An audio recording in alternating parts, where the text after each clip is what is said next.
So in the previous video we have written the hello world program in the assembly language, and now we are going to see how to debug our program. For that we need to have a debugger to debug the program, and the GDB is one of the debugger. GDB stands for GNU's debugger, and GDB is the command line debugger for Linux. Command line debugger means we need to give some commands in order to debug the program. Like means we need to give the command to see the CPU instructions. We need to give the command to see the register values, and like that, for we need to give some commands to view anything.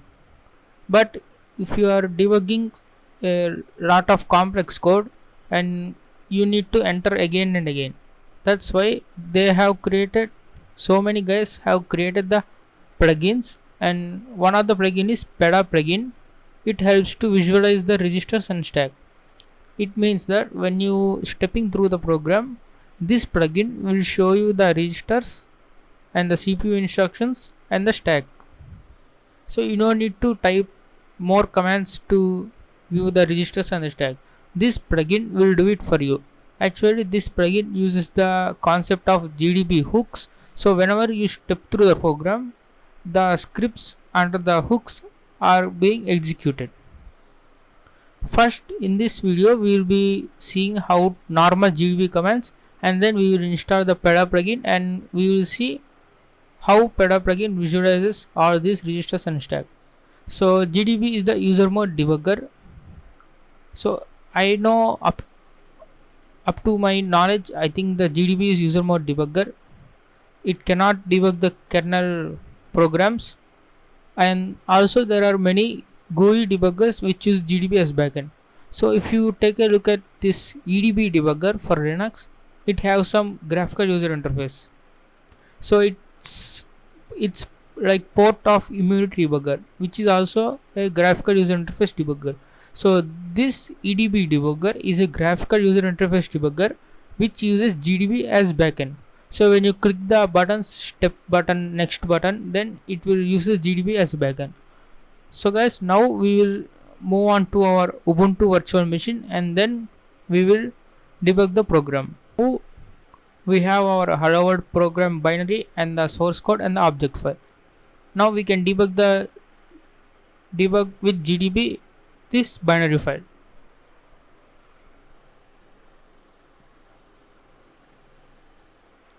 Now what I'm going to do is I'm going to say GDB space, and in the current directory I want to point this binary file, GDB space file name.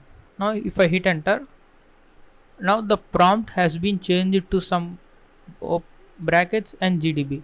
Here this is the GDB command prompt. You need to enter the commands related to GDB. So the first command I am going to show is info functions. So if you type info functions, the functions in our program will be shown here. So there are all defined functions. So we did not explicitly define a function, but there is some symbol called start underscore start, because this is the starting point of our program, and you can see the address of this start function. Now if I want to view the code from the start function, I can disassemble it.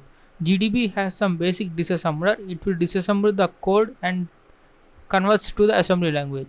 Now what I want to say is disassemble. Now if I type disas and then if I hit the tab button, it will auto complete for us. Now I am going to say disassemble start. Now you can see the assembly code for our program, and if you can see, the syntax is somewhat different because it is AT&T syntax. It is much harder to learn. Now we can convert this syntax into the Intel syntax by doing this set disassembly flavor.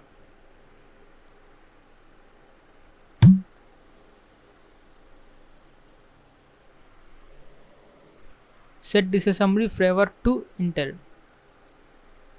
Now what we are going to do is we need to disassemble the start function again. Now you can see our simple assembly syntax, which is Intel syntax. Now this is the exactly our code we have written in our source code. You can see moving EBX, ECX, EDX, the arguments of the write system call, and then EAX, the actual number of the write system call, and then calling the software interrupt. And then at last we are moving the exit and the value 0. Sorry, I did not tell this before. When I am debugging, I have got an error, so I have put the exit of 0, and then I have called the software interrupt. So in order to step through this instruction by instruction, we need to set the breakpoint at the start of this address. We can set the breakpoint by telling break and the address of the instruction, or if you don't know the address, you can simply say the function name. If you say the break underscore start, so it will set the breakpoint at this address, which is our first instruction. Now if you want to see the registers, I mean EAX, EBX and EDX and so on, we need to type info registers. So since our program is not running, we have no registers. Now I am going to run the program. I say run. So our breakpoint 1 has been hit and the program has been stopped. Now if you see the registers, now you can see EIP has been shown to the starting of our instruction. Now to see our instructions again, we need to disassemble the start function again.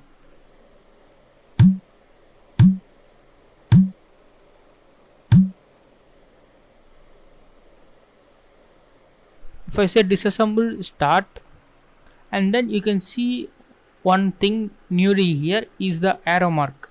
This arrow points to the next instruction to be executed, which is this one, which is our first instruction. So up to now our program has never been executed. Now we are going to execute the first instruction. So to execute only one instruction step by step, we need to say next I, which is next, exactly execute the next instruction only. Now if I say next I and hit enter, now it says this address is the second instruction and the breakpoint has been hit at this instruction. Now if I disassemble again the start, you can see the arrow mark changed from this address to second address. So it means that our first instruction has already been executed. What is the first instruction? Means move EBX comma 1. It means that we are copying one value into EBX. So let's check whether our EBX register has value 1 or not. To do that, type info registers and hit enter. You can see EAX, EBX and ECX and so on up to EBX, and then EBX value is 1. So that instruction has been executed and the value of 1 is copied into EBX. Now as you can see, the next instruction is move ECX comma this address. So I don't know what that address is, so let me copy this. So to get a value at that address, we have the X command. X stands for examine, and what you want to do is X slash, you need to give the register name. Sorry, okay, we are dealing with address. So I want to print the contents at this address, and I have got this address. So it's non-readable format because we don't know what it is. I am going to say S. S stands for string. So examine string at this address. If I hit enter, we get the hello world /n, which is our actual string that is stored in the argument of the write system call. So this is how you view the contents at that address using the examine command. Examine at the type of the data you need to print and the address. And we can also say X slash I want to print 12 bytes from that address, and we can see the first one is hello world, and then it will print 11 nulls because there is no data at there. Okay, now I again disassemble the start, and then this instruction is going to be executed next. Now let's run that instruction. Now you can see the another breakpoint is in the A, and now if I again disassemble the start, we can see the arrow mark moved to the this value, and the instruction move this address into the EAX has been completed. And you can see I have mentioned the instruction pointer which points to the next instruction. Since this arrow mark is pointing to this address, let's see if our EIP register have this address or not. To do that, you need to say info registers. As you can see, the EIP is instruction pointer and the address is the exactly the arrow mark pointing to, because it's the next instruction to be executed. Now as you can see, since this instruction has been executed, we must have ECX value as this address. Let's check that. So ECX here, and the value of this address has been placed here. So the next instruction is going to be this one, and if I say next if I again disassemble the start, we can see this instruction has been executed, and the next is going to be this one. So if I execute again next instruction, and then the next instruction is going to be our software interrupt, and at this point our registers contain exactly the arguments of our write system call. Now I am going to do the next instruction. Now this software interrupt will invoke the system call handler, and our write system call is executed. Whenever the write system call is executed, our arguments hello world and the size and those that will be printed onto the screen. That is, hello world is going to be printed onto a screen. I am going to hit enter. As you can see, the hello world is printed because this invoked the system call, and then our write system call has been executed. Now if I disassemble the start, you can see this is the exit system call. Now storing the 1 is the number of the write system call, and exit of 0 which safely exits the program. Now let's say next I, and then again I disassemble. Now we are going to call this system call handler, and it will invoke the system call exit system call. Now the program exits normally. Now you can see inferior process, the process ID exited normally. So we have learned how to set the breakpoint, and how to step through the program, and how to check the values of registers and so on. So this is very somewhat tedious task. You need to type the command every time whenever you are stepping through the program. Now what we are going to do is, I am going to quit the GDB debugger. Now I am going to install a plugin called PEDA plugin. So in Google you type the GDB PEDA, and the first one is GitHub link. Click on that. Now if you come down, this is the installation process. These 2 lines are installation process. This is just printing the output. So let me copy this.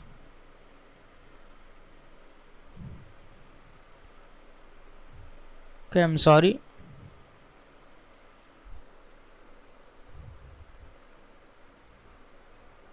Okay, I don't know why it's not copying.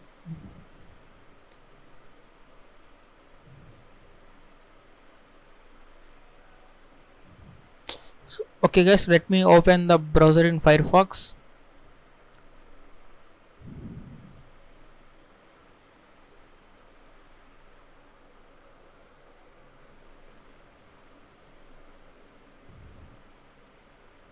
I think my VMware tools has been not installed.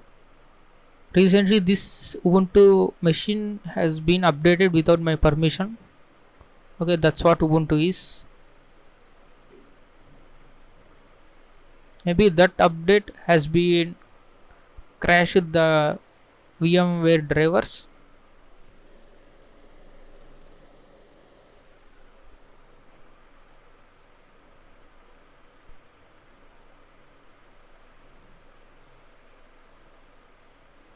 So now we are going to clone this repository to our home folder.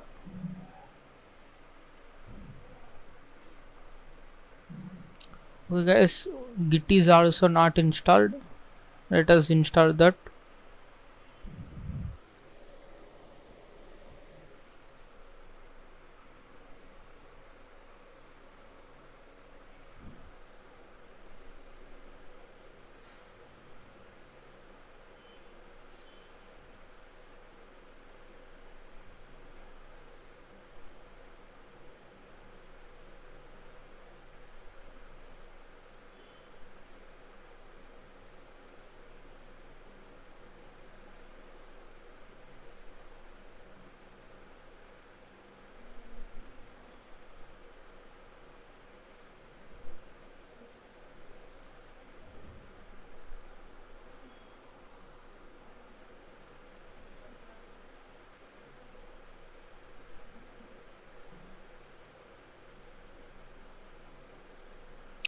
So guys, now our Git has been installed. Let us clone the PEDA repository. So now we need to point the PEDA Python file to our GDB init, so that whenever we load the GDB, our PEDA plugin gets loaded. Now we are going to repeat the same process as we done in the normal GDB.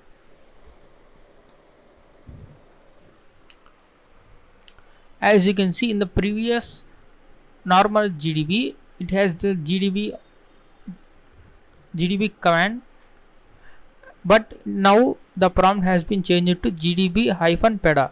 It means that PEDA plugin has some functions, I mean commands, you can execute them also. This PEDA plugin can also be helpful in the exploit development perspective also, but that's another topic. Now we execute the same commands as in our previous vanilla GDB. So if I say info functions, it says there is a underscore start. Now let me disassemble. Let me type disas and tab completion. Now if I hit enter, it says, it shows us the assembly output, but you can see the default, whenever we first executed the disassemble start, we have the AT&T syntax. We got the AT&T syntax, but this PEDA plugin will already set the default assembly flavor as Intel. So whenever you run the disassemble start, you get automatically the Intel flavor.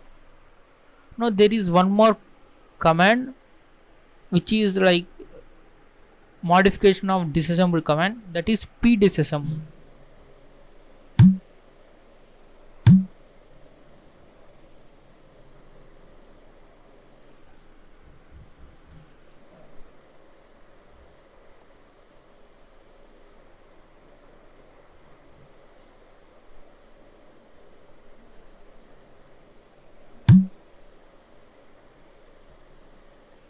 Okay guys, this also disassembles our function, but I don't know why there is no color syntax. Okay, now let's skip that. Now what I'm going to do is I'm going to set the breakpoint at our start function. Now as you can see, breakpoint has been set at this address, which is our first instruction. Now what I'm going to do is I'm going to say next I. Sorry, I did not run the program. Okay, now you can see whenever we run the program has been started from the absolute file path, and then here this plugin has already executed some code, and that code shows us the registers. As you can see, EAX, EBX, ECX, and so on, up to including extended flag registers. And this here you can see the CPU instructions. This is our first instruction we have seen in the disassembly, move EBX, 1. As you can see this, and PEDA also highlights the instruction that is going to be executed. You can see the arrow mark here, that means that this instruction going to be executed next, and it also highlights this instruction in the green color and the remaining as the white color. And it also shows us the stack. This is the stack, and this is the starting of the stack, and this stack grows from higher address to the lower address. And if you can see the first, the program's absolute file path has been loaded onto the stack, and then you can see the stack whenever we will be seeing the stack when we encounter the push and pop operations. Now at the down you can see the breakpoint 1 at the address in the start. So this, in this way you can easily, no need to type the info registers to get the registers, because PEDA is showing the registers for you, and you no need to disassemble again to see the instructions, because PEDA is showing the instructions for you, and you can also see the stack at the same time. So I can simply say next I. Now I can simply see this registers and also the stack at the same time. So this is like automating some GDB hooks.